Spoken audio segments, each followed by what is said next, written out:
cuando comenzábamos decíamos que uno de los problemas fundamentales que tenemos en este momento en la Argentina, acá en la ciudad de Buenos Aires y en la Argentina en general, es el tema de la economía, ¿no? Y yo decía, más allá, hacía las comparaciones, ¿no? Que siempre cuando hay un fin de semana largo, los gobiernos más autoritarios, más populistas lo utilizan para decir que bien que está la Argentina, que se van todos afuera. Bueno, eso lo hacía el kirchnerismo, lo hace ahora Milei con Scioli a la cabeza y lo van a seguir haciendo siempre. Pero la realidad sí es que Argentina fluctúa. En un momento es el país más caro del mundo, en otro momento es el país más barato del mundo, pero siempre los trabajadores y los jubilados están mal, con el país más barato, con el país más caro. Para charlar un poco sobre estos temas, estamos comunicados con Marcelo Ramal, ex legislador de la Ciudad Autónoma de Buenos Aires, economista, docente de la Universidad de Buenos Aires. ¿Qué tal, Marcelo? ¿Cómo estás? Muy bien, perfectamente escuché tu introducción. Y quería saber tu opinión, Marcelo. Bueno, primero sobre esta observación que hiciste, ¿no es cierto? La Argentina convertida ahora en uno de los países más caros del mundo. Quiero hacerte la siguiente reflexión. Sí. En realidad, Milei a su manera concretó su vaticinio de la dolarización, por lo menos en un aspecto. Sí. Si no ha habido una dolarización de la moneda, sí hubo en este tiempo una dolarización de los precios. Argentina es hoy un país que está alineada internacionalmente en todo lo que tiene que ver con sus precios y con sus tarifas. Lo único que no está dolarizado, ¿no es cierto?, que está rigurosamente especificado, son los ingresos del trabajo, salarios y las jubilaciones. Entonces se ha operado una dolarización particular que tiene que ver con esta, es decir, hoy cualquiera que dice, bueno, ¿cuánto sale tomar un café? ¿Cuánto sale comprar cosas en un supermercado? Bueno, tan o más caro que en cualquier capital del mundo. Solo que los salarios son los salarios degradados, y más degradados todavía, ¿no es cierto?, que teníamos cuando la Argentina era barata. Entonces, esto se ha conseguido no sobre la base de ninguna libertad de mercado, ni nada de las cosas que escuchamos habitualmente por parte de esta gente, sino a través de mano militar y de una política despótica. El gobierno devaluó la moneda por decreto, luego liberó las tarifas y los precios, tanto las tarifas como los precios de los alimentos de primera necesidad son determinaciones que surgen de monopolios o de oligopolios, es decir, de mercados que están completamente concentrados. No existe acá ninguna libertad de mercado. Bueno, y finalmente, en lo que tiene que ver con la libertad de negociar salarios, tampoco existió, porque, como ustedes saben, hoy el Ministerio de Trabajo está vetando cualquier acuerdo salarial que supere el 16 o 17% de aumento para los últimos meses. Es decir, que rige una política económica dictatorial, para nada liberal, sino que es la que ha asegurado esta dolarización de precios y especificación de salarios y jubilación. Ahora, bueno, esto que decís es correcto, es lo que vemos. Inclusive cuando se hacen las comparaciones con otros gobiernos, el ingreso en dólares de los trabajadores era mayor, inclusive con gobiernos también neoliberales, ¿no?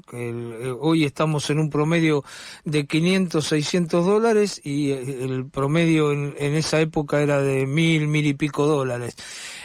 Claro, y esta es la diferencia. Sí. Hoy una canasta familiar elemental sí. Está en los $1.200, $1.300.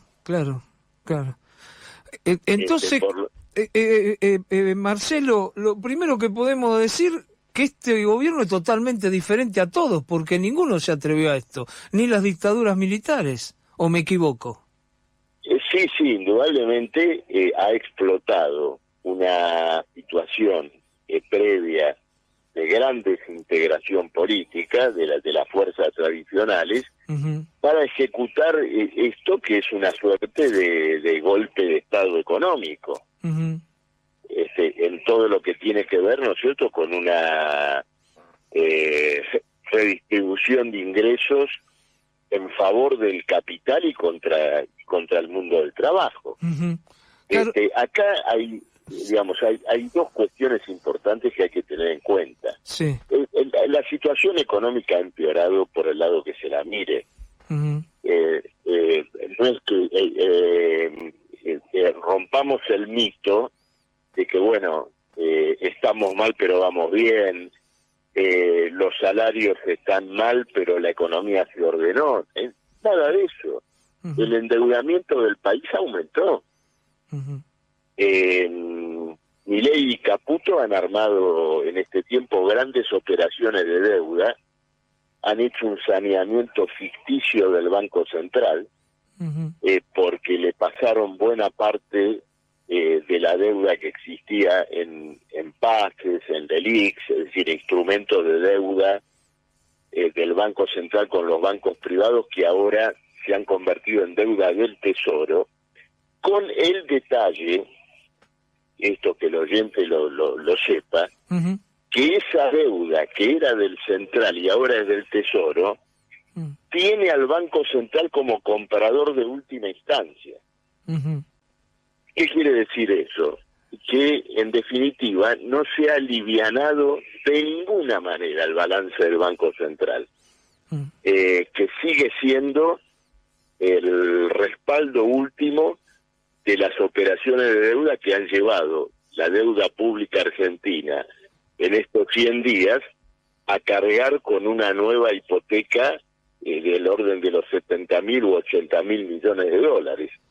Cuando se suman estas operaciones que pasaron a la égida del Tesoro y los nuevos instrumentos de deuda que se han tomado, por ejemplo, para asumir los compromisos de los importadores, que eran muy importantes. Entonces el país está más endeudado que antes. La vieja deuda, además, creció por una razón muy simple. Me refiero a la deuda en pesos, la deuda de Guzmán y Massa. Esa deuda estaba indexada y dolarizada. Claro. En un país donde tuviste un 110% de devaluación y un 70% de inflación en 3 meses, esa deuda ha tenido que crecer fatalmente. ¿Cómo se pagan los intereses de esa deuda? Atornillando el gasto público y social del modo que sea. Es decir, las universidades no tienen dinero más allá del mes de mayo. Los intereses de deuda se pagan con ese dinero. Se ha armado un esquema presupuestario para sostener artificialmente estos nuevos compromisos de deuda. Pero acá hay dos grandes beneficiarios que en definitiva puede ser uno solo.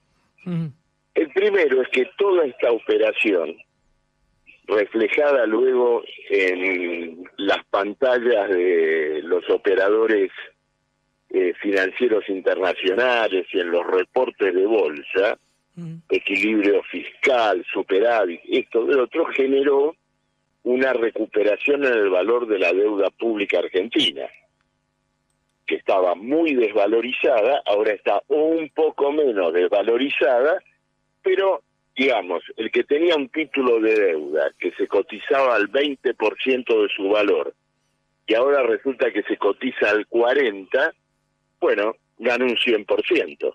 Claro. ¿No es cierto? Esto en primer lugar. Ahí tenés una camarilla de intereses que, a costa de toda esta masacre social, este nuevo endeudamiento, ha hecho un pingüe negocio. En segundo lugar, aquel que trajo dólares en el mes de diciembre,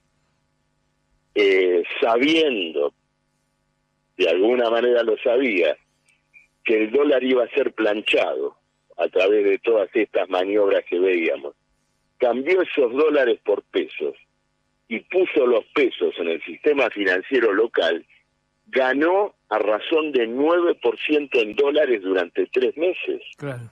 En ningún lugar del mundo se obtiene esa ganancia. Entonces, los maestros, los enfermeros, los estatales, los desocupados, están pagando una operación financiera fabulosa.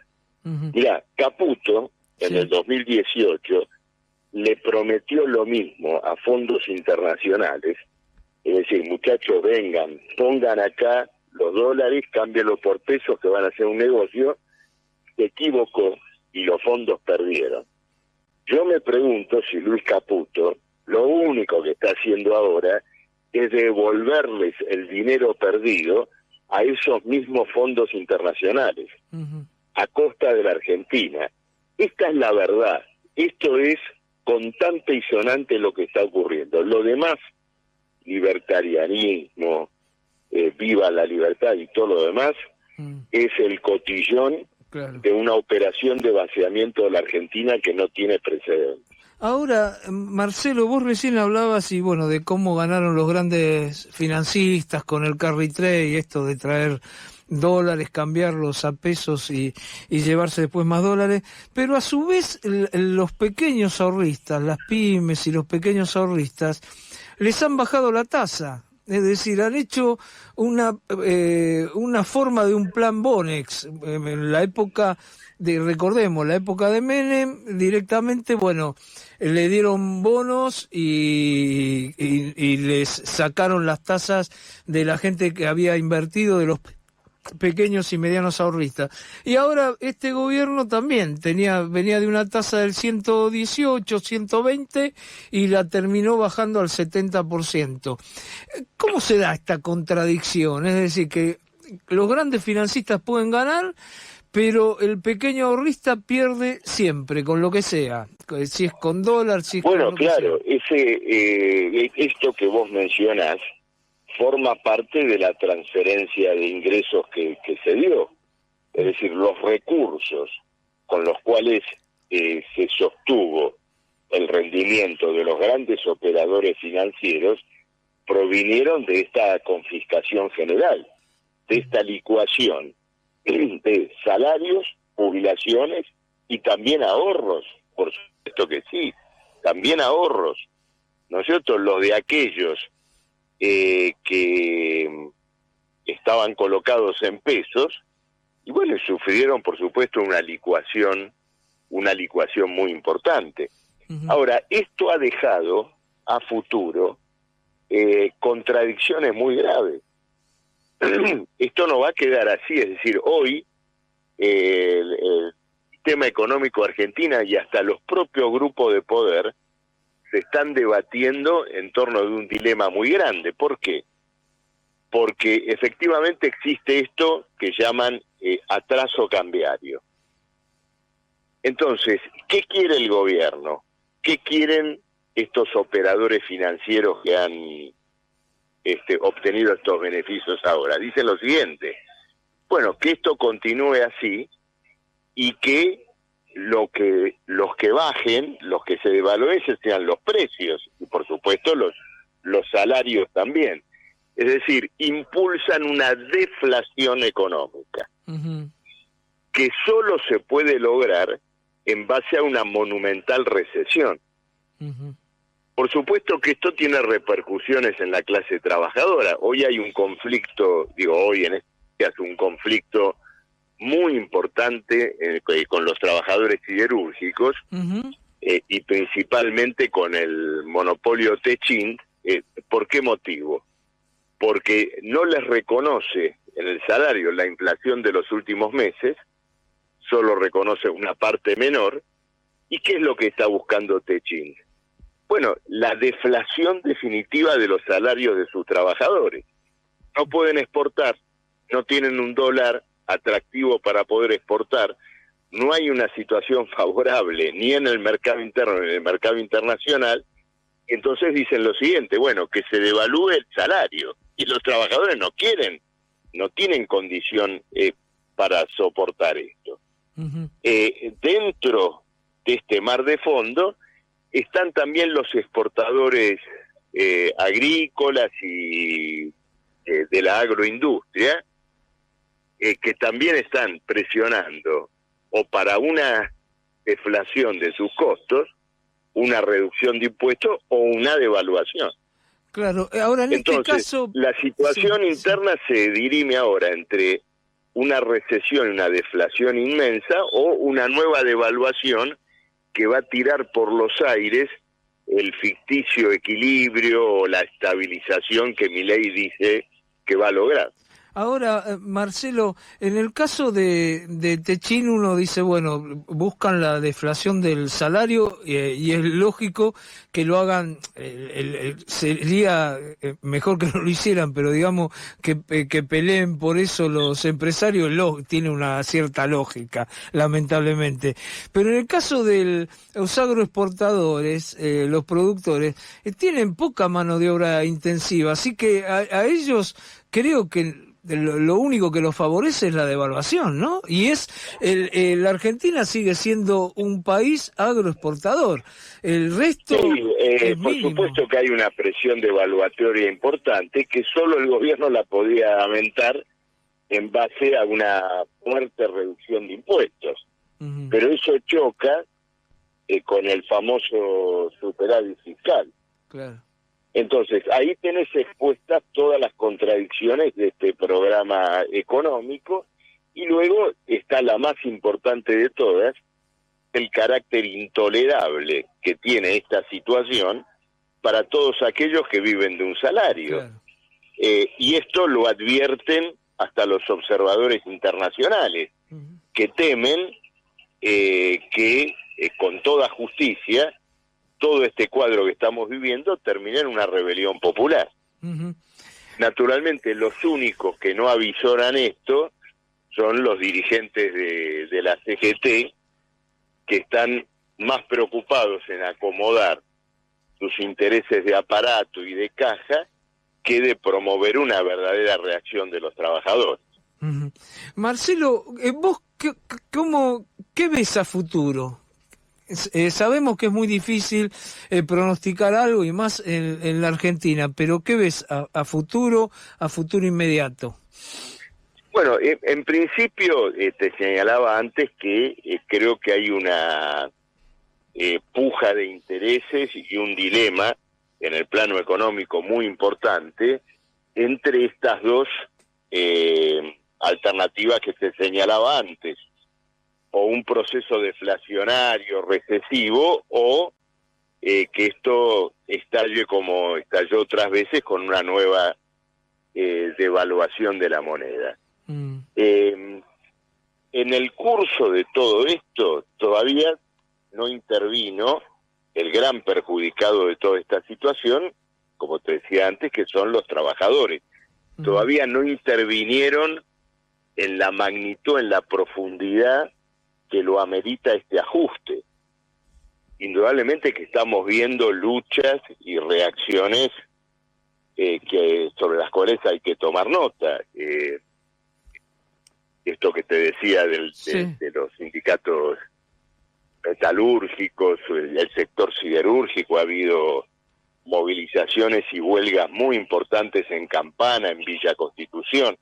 Hoy hubo una jornada de lucha de los estatales.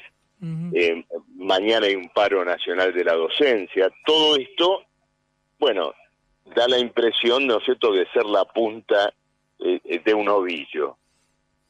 Pero, digamos, la clase obrera en su profundidad todavía no pronunció su veredicto sobre todo esto que está ocurriendo, y creo que es, digamos, hay que apostar, digamos, a que esa sea realmente la verdadera respuesta capaz de derrotar toda esta situación. Porque en lo que tiene que ver con la oposición, es indudable que están discutiendo un conjunto de componendas y acuerdos para viabilizar la política de Milei.